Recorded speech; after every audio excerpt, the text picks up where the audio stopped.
tu penses qu'ils savent pas, mais ils sentent, tu sens, tu vois, tu sens un peu le puceau gaijin en fait. Tu vois, le gaijin qui vient d'arriver au Japon, tu le sens en fait. Il y a une odeur, il y a une odeur. Je sais pas, même les femmes, elles le sentent en fait. Si un mec, il a l'air chelou, il sent le slip, il sent le pneu, ou il a l'air d'être bizarre, regardez partout, ils vont pas se sentir à côté de lui. Bonjour à tous les amis, c'est encore moi Kevin, auteur du blog Le Japon en noir et blanc. J'espère que vous allez bien la famille, j'espère que tout se passe bien dans votre vie, j'espère que tout roule pour vous. En tout cas, dites-le moi en commentaire Kevin, on est ensemble mon Zoulou.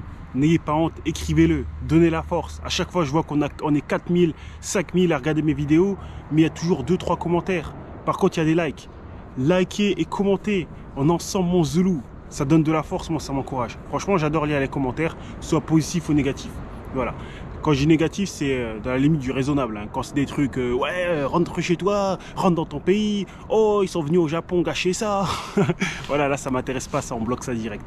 Bref, c'est ce que vous allez me dire, Kevin, une énième vidéo sur ce sujet-là, une énième vidéo rappelant des généralités. Mais là, franchement, on va dire, c'est plutôt une correction des vidéos que j'ai pu faire auparavant. C'est plutôt une correction de... En vrai, moi, j'ai jamais été un mec qui dit ouais les Japonais sont racistes ou des trucs comme ça, j'ai jamais été comme ça, mais en tout cas j'ai déjà dénoncé quelque chose au Japon, mais aujourd'hui là je suis tombé sur une perle et c'est franchement ça m'a pas rendu mal, mais je me suis dit Kevin, quand même ça il faudrait que tu en parles. Je voulais en parler au départ sur TikTok, d'ailleurs ceux qui savent pas j'ai un compte TikTok, hein, je fais des TikTok le Japon en noir et blanc, et sur Instagram, mais je me dis non, vas-y, il faut faire une vidéo YouTube dessus, ça mérite une vidéo YouTube. Donc on va se replacer un peu dans l'histoire et je vais vous parler de ça. J'avais oublié, ma formation Le Japon pour tous, qui est une formation qui vous aide en 12 heures à vous expatrier au Japon, à étudier au Japon, à vivre au Japon, à travailler au Japon, à vous installer au Japon, à monter un projet de vie au Japon, est disponible. Lien dans la description. Il y en a qui vont dire qu'est-ce qu'elle contient ta formation? Elle contient plus de 12 heures de formation qui décrypte de A à Z, qui vous explique de A à Z la méthodologie pour s'expatrier au Japon, peu importe votre budget, peu importe votre milieu social, peu importe votre niveau d'études, je vous aide dans la construction d'un projet adéquat et viable au Japon. Voilà. Et en plus de ça, j'ai mis en disposition un groupe Telegram où je vous aide personnellement dans la réalisation de vos projets. J'allais oublier, hein, j'ai oublié la grosse nouvelle. Hein. Comme vous le savez aussi, il y a beaucoup de personnes qui me demandent Kevin, comment tu fais pour organiser un voyage pas cher au Japon. Le Japon est ouvert à partir d'aujourd'hui. J'ai sorti également une formation qui s'appelle Voyager pour pas cher au Japon, où là, je vous balance toutes les astuces, comment avoir un billet pas cher, comment trouver un hôtel pas cher, où se loger, que faire au Japon et tout ça. En tout cas, la formation est disponible. Elle est disponible seulement pour 69 €, hein. Voilà, c'est une formation de touriste. Hein. C'est pour les petits budgets. On a dit qu'on va la mettre pas chère, accessible à tous. Elle est disponible pour 69 €. Voilà, lien aussi dans la description. Bref, maintenant on va parler du sujet quand même, parce que c'est important. C'est de ça dont j'avais envie de vous parler. Donc on se replace un peu dans l'histoire. C'est une histoire qui m'est arrivée il y a à peu près 2 semaines de cela. J'allais au boulot, mais il y a des jours où quand je vais au boulot en fait je m'habille, on va dire je m'habille normalement en fait, parce que je suis pas obligé de m'habiller tous les jours en costume costard cravate et tout ça, donc j'essaie de m'habiller normalement et avec mon sac à dos et tout ça. Je me suis habillé en mode Kevin en fait, en mode Kevin du quartier, Kevin du 9-3, tu vois. J'ai même pas voulu m'habiller classe, vraiment je suis venu suite capuche, truc, je suis allé tranquillement et il y avait des personnes qui distribuaient en fait des mouchoirs. Il y avait des personnes qui distribuaient des mouchoirs et moi je vais pour récupérer un mouchoir parce que j'avais le nez cool et la personne arrange le mouchoir pour me faire signe genre je t'en donne pas de mouchoir à toi. Franchement je me suis dit oh, elle est chelou quoi cette personne, elle donne des mouchoirs à tout le monde sauf à moi. Je me dis ouais, je suis rentré au bureau, je me suis dit ouais peut-être c'est, je sais pas, il veut pas donner de mouchoirs aux étrangers et voilà. J'en ai parlé de cette histoire à un de mes collègues japonais, tout ça. Il m'a dit, ouais, en fait, les trucs des mouchoirs, tu sais qu'on a des indications. On a des indications, en fait, on doit donner des mouchoirs seulement à des salaryman, par exemple. Seulement des salaryman, ou souvent c'est seulement à des femmes, souvent c'est seulement avec des femmes avec un enfant. Souvent, en fait, ils ont des indications. Et je pense que ce jour-là, il doit y avoir une indication de ne pas donner aux touristes. De ne pas donner aux touristes, de ne pas donner aux étrangers. Ou pas donner, je sais pas. Bref, moi je me suis dit, ah ouais, mais c'est comme ça que c'est dans l'éducation, je peux peut-être comprendre. Donc peut-être c'est moi, j'ai voulu prendre un truc qui m'était pas réservé. Voilà, parce qu'en fait ces mouchoirs-là, c'est de la pub. Hein. C'est pas des mouchoirs qui vous donnent gratos, c'est pas des mouchoirs qui sont là pour faire beau. Hein. C'est de la pub. D'ailleurs, j'ai encore le truc des mouchoirs là, je vais venir. Donc du coup, moi j'étais, waouh, j'étais, ah ouais, c'est comme ça en fait. Il y a de la ségrégation, de la discrimination, je sais pas comment ils appellent ça. Moi, en gros, je me suis dit, ah ouais, quand même, pour un mouchoir, ils peuvent donner des mouchoirs à tout le monde, c'est bien, ça fera de la pub, ça se trouve, moi je serais intéressé. Et je me suis dit, ok, c'est comme ça. Donc je me dis, on va tester, pour voir si c'est pas moi. Je suis repassé le lendemain, au même endroit, mais habillé en... Parce que c'était un jour où je devais être habillé en costume cravate, classe. Je vais pour demander un mouchoir, il me donne le mouchoir. La même personne qui m'avait refusé hier. Ah ouais, donc là je me dis, aujourd'hui je pense que l'indication ça devait être, tu donnes des mouchoirs qu'aux salariman, qu'aux résidents. Et là je me suis souvenu en fait, j'ai commencé à analyser. J'ai remarqué une chose, quand je suis habillé comme un touriste, on va dire pas comme un touriste, pas comme un japonais, ben j'ai l'impression qu'on a plus tendance à, comment dire, à me voir un peu comme, je sais pas, comme quelqu'un qui n'est pas d'ici. Tandis que quand je suis en costume cravate, les Japonais, ils me voient comme un Japonais, comme un salariman en fait. On me parle jamais anglais, on me donne des mouchoirs, les gens s'assoient à côté de moi dans le métro. Ça, on va revenir parce que ça aussi, ça j'ai envie d'en parler. On me voit comme un Japonais. C'est pour vous dire que l'habit aussi au Japon peut faire le moine en fait. Les Japonais, ils s'en foutent en fait, que tu sois étranger ou pas. Par contre, il faut une bonne différence entre étranger et touriste. C'est-à-dire si tu es étranger, habillé comme un salariman, pour eux, tu es étranger, tu es intégré.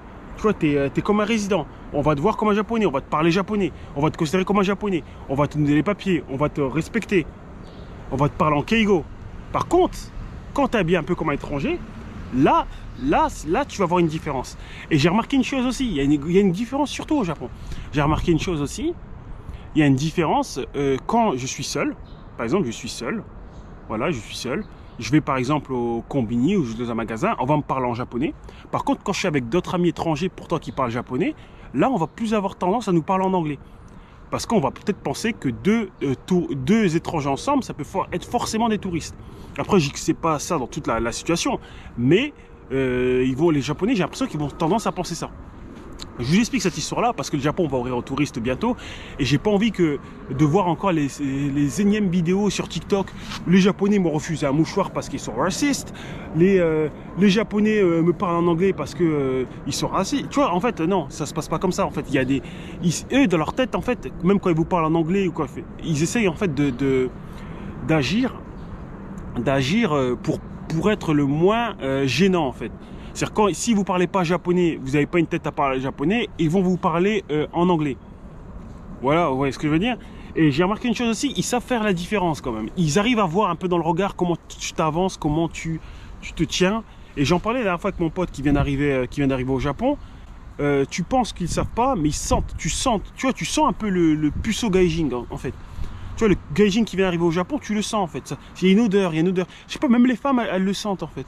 C'est pour ça qu'en général, les étrangers qui viennent d'arriver au Japon, ils ont un peu plus la cote que les étrangers qui sont depuis longtemps au Japon. Tu vois, tu as une odeur, de petite vierge comme ça, qui connaît pas trop, tu vois, et ça se sent, en fait. Ça se sent, et ça peut aussi énerver les Japonais.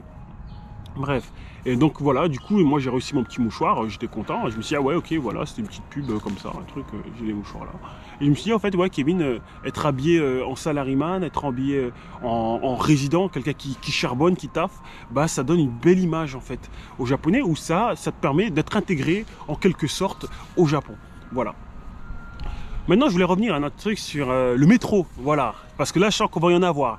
Les Japonais ne se mettent pas à côté de nous au métro.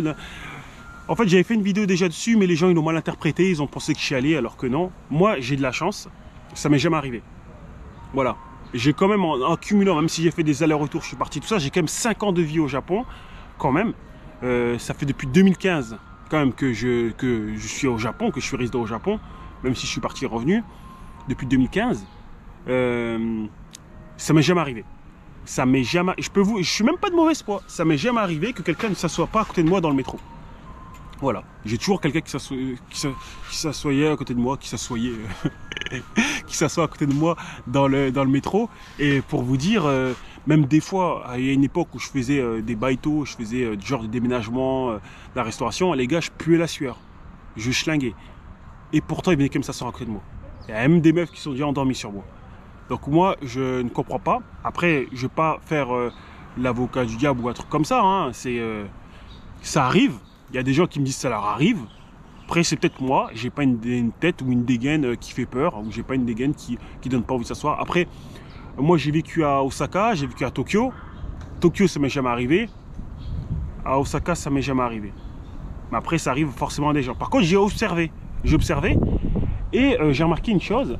C'est que les Japonais, en fait, ça arrive, hein, j'ai remarqué une chose, les Japonais, quand ils voient quelqu'un qui a l'air bizarre, ben, ils ne s'assoient pas à côté de lui. Et ma femme, j'ai observé aussi comment elle se fait, quand on voit quelqu'un qui a l'air bizarre, c'est-à-dire si un mec, il a l'air chelou, il sort le slip, il sort le pneu, ou il a l'air d'être bizarre, regardez partout, il ne va pas s'asseoir à côté de lui, en fait.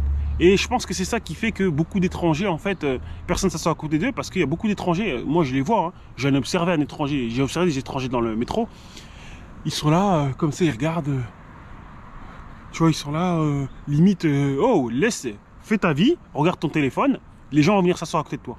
Voilà. Bon, c'est tout pour cette vidéo, on va s'arrêter là.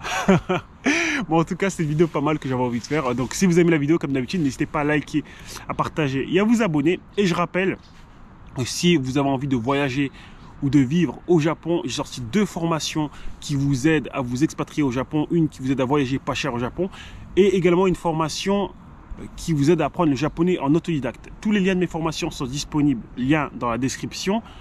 Et pour ceux qui souhaitent apprendre l'anglais, quand je dis l'anglais, c'est pas devenir Hugh Grant ou Denzel Washington, c'est parler un anglais correct, courant. J'ai sorti ainsi un e-book pour apprendre l'anglais sans prise de tête qui est disponible également dans la description.